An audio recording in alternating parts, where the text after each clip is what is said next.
customers use Spark to explore data and build machine learning models on BigQuery datasets. Today, each user's job runs with the permission granted to Qbol service account, which is not ideal. Our customers want user jobs to run with each individual user's permission rather than the generic permission granted to our application service account.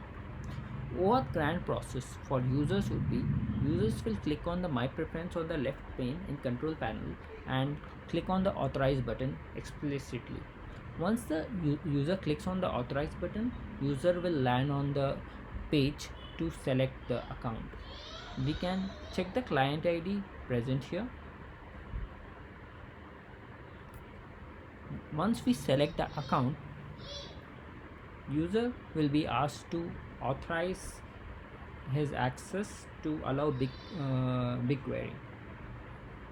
Once he allows, he will be redirected back to control panel page.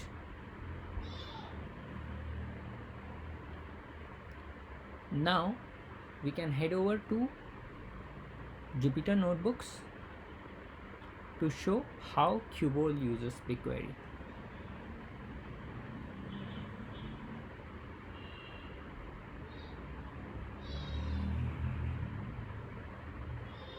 We will select the cluster, Spark cluster, to open Jupyter Notebooks with.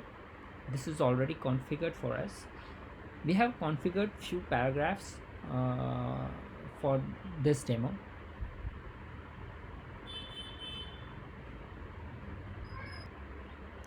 Once this loads, we click on the BigQuery demo notebook.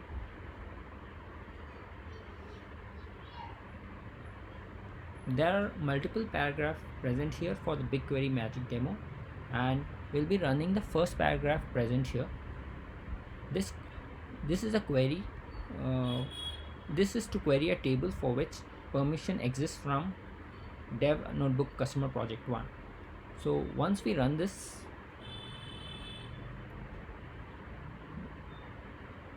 we will be able to see a list of rows present in the table Jupyter table 1, and we will also be able to analyze the data.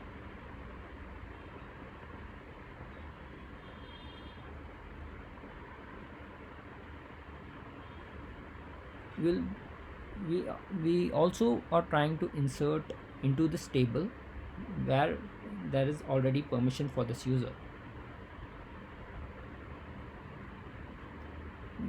This is completed, and now the data will be present in the table.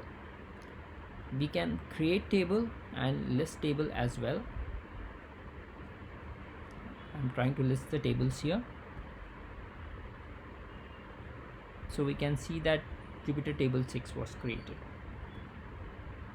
And if the user doesn't have permission for a certain project, then the user will be shown the error that user doesn't have permission in project test drive master customer project 1.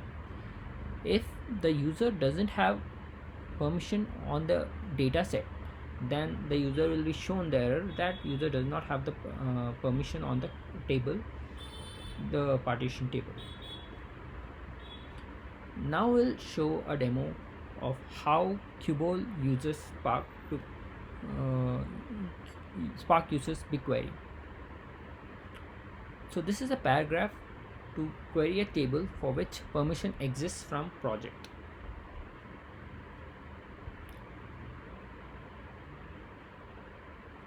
Once we run this, we are able to see a list of rows which are present in the table Jupyter table 1 in the project dev notebook customer project 1. If you try to run the next project where user doesn't have access, we will be getting the error that access is denied and user doesn't have the access on the table partition table. So we would require the BigQuery permission to use insert query and read data from BigQuery.